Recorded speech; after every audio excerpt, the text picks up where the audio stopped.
May I have your attention, please? Welcome to Real Gaijin, unveiling the real Japan, an American expat's inside look. Now it's time for another story from the Read My Lips series of podcasts. Arts and Entertainment. Tokyo Swindlers, Netflix new miniseries becoming a global hit. Based on a true story told in the best-selling novel of the same name, Tokyo Swindlers is well worth binge-watching. Published on August 29, 2024.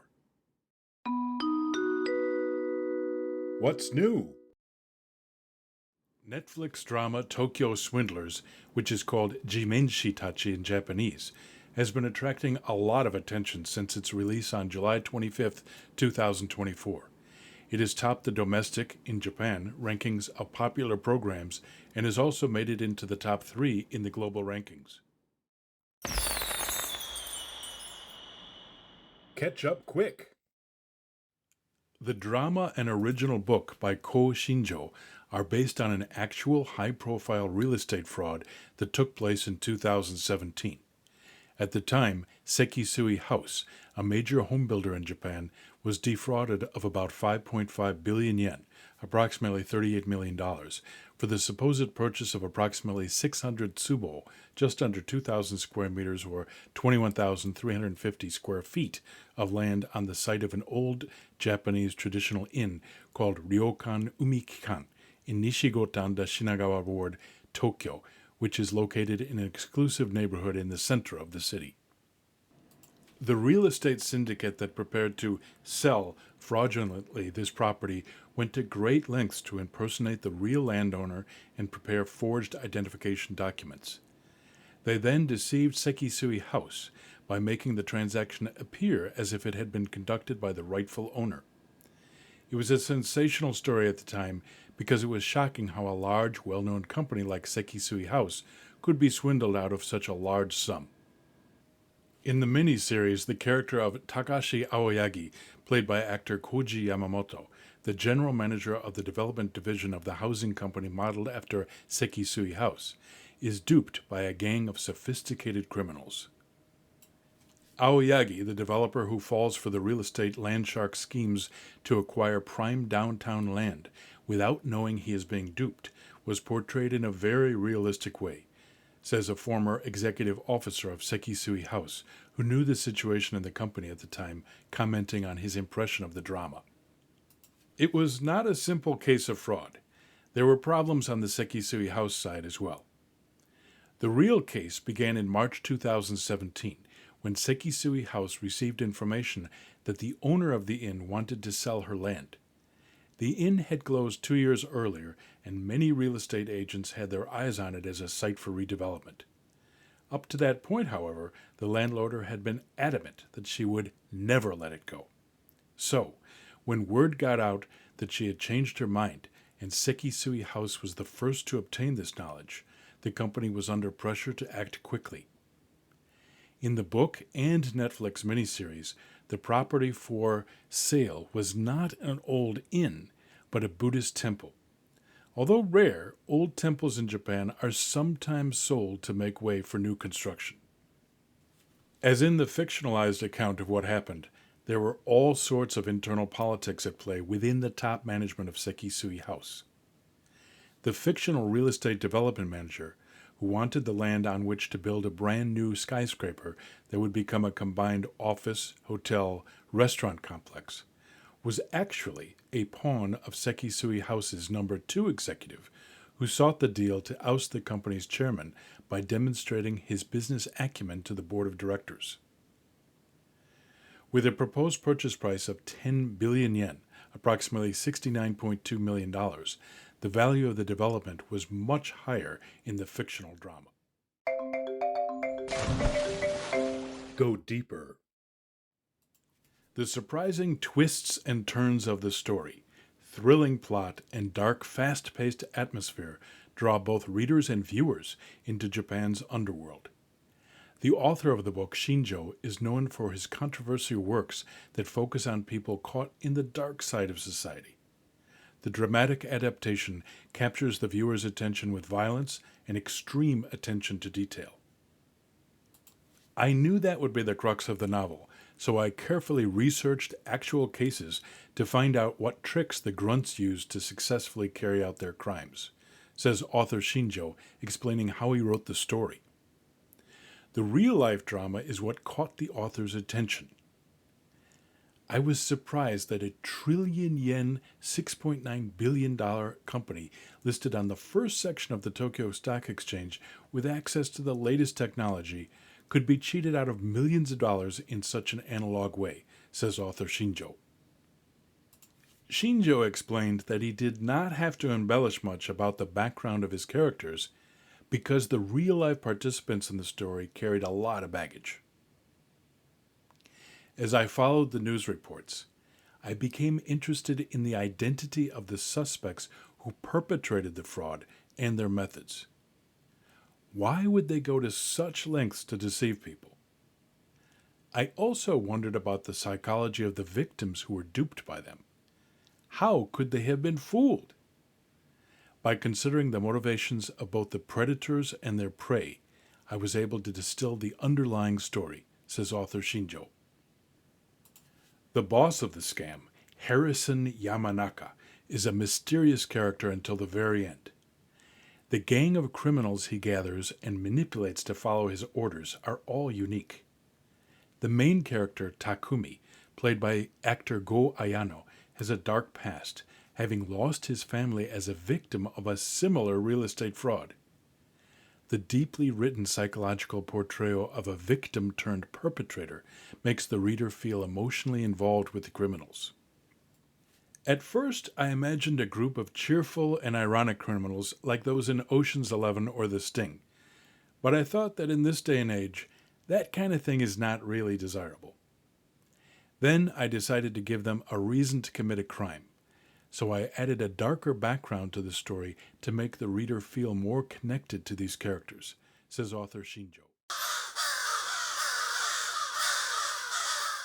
The intrigue.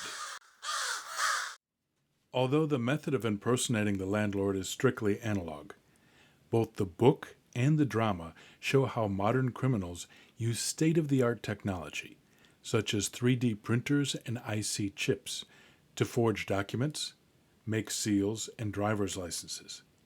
The same modus operandi was used in the actual crime.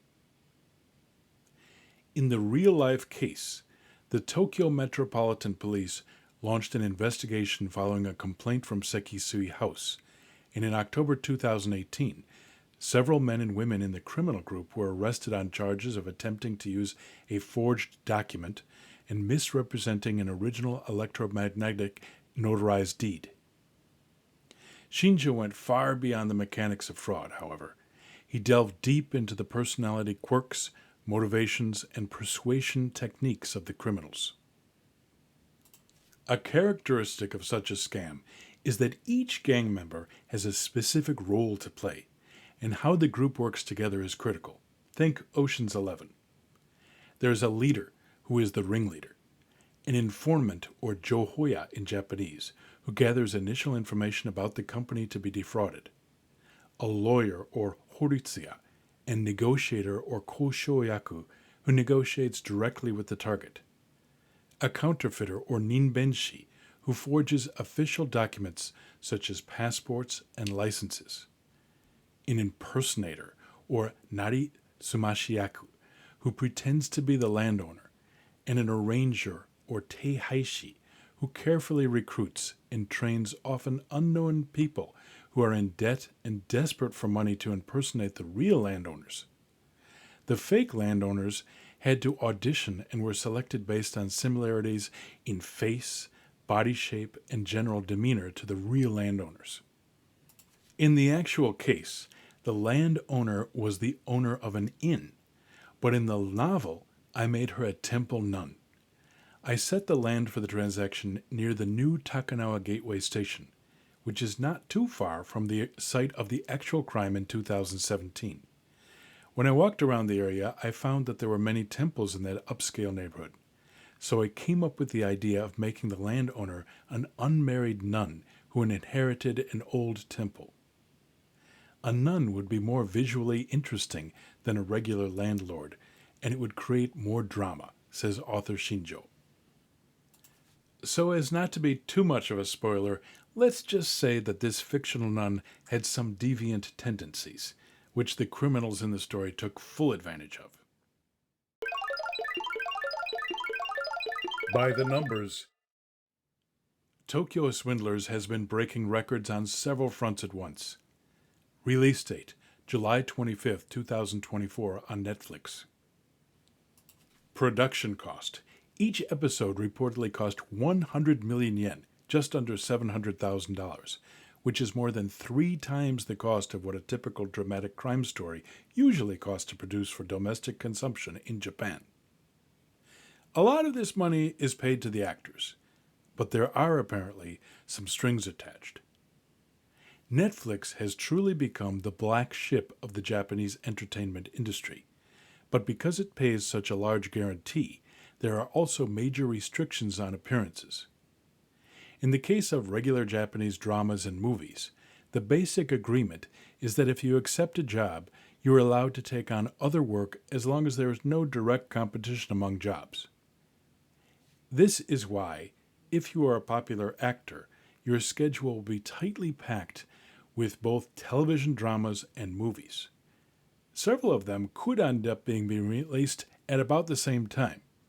However, when appearing on Netflix, the general actor's contract stipulates an obligation to devote 100% of their time to the Netflix project for approximately 6 months.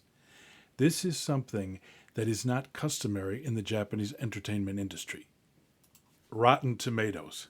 Currently, Tokyo Swindlers has a 100% rating on the average tomato meter and a 90% rating on the average popcorn meter, which are pretty good scores.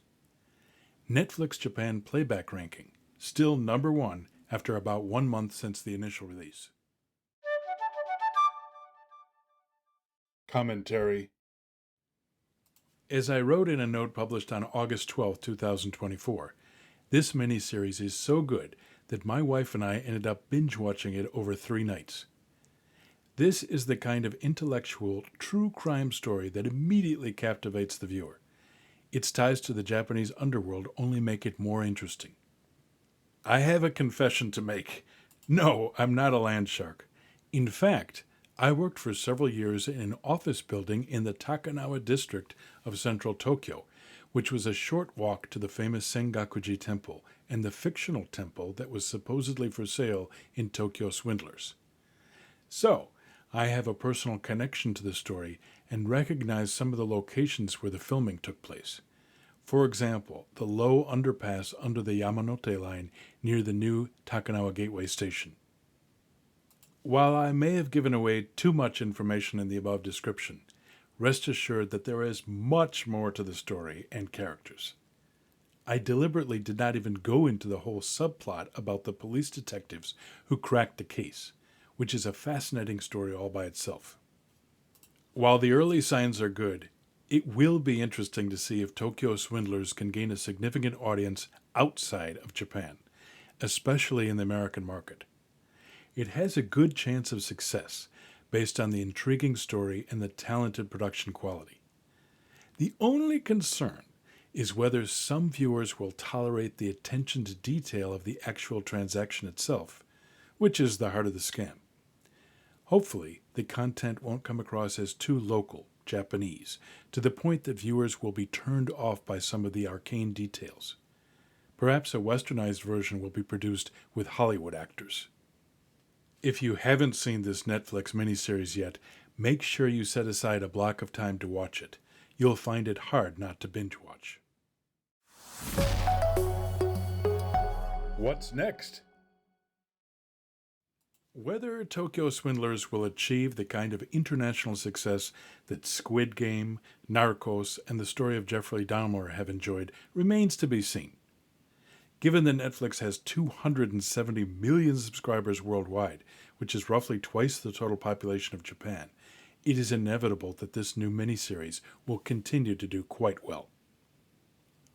Going forward, Netflix will likely continue to make inroads into the Japanese market, beyond anime, by aggressively recruiting actors from the major TV networks in Tokyo. While the high fees and the ability to focus on a single work may seem like a good thing for actors, Netflix's approach is so innovative that entertainment agencies are pushing back. Japanese agents are fundamentally interested in maximizing the exposure of their talent to maintain visibility. Appearing on TV is a popularity index that makes it easier for names to be cast in commercials and dramas. Almost constant television appearances are seen as a sign of popularity. Even though Netflix offers a lucrative, often unbeatable guarantee, the agencies of relatively unknown actors sometimes find it difficult to find new work for their clients after being out of the market for 6 months or longer. Only a celebrity with a high enough status would be willing to appear on a Netflix show. While Netflix uses its abundant financial resources as a shield to push for unorthodox contracts with actors, directors and writers are said to be subjected to even harsher conditions. As if keeping up with the action was not challenging enough, who knew that all of this was happening behind the scenes of Tokyo Swindlers?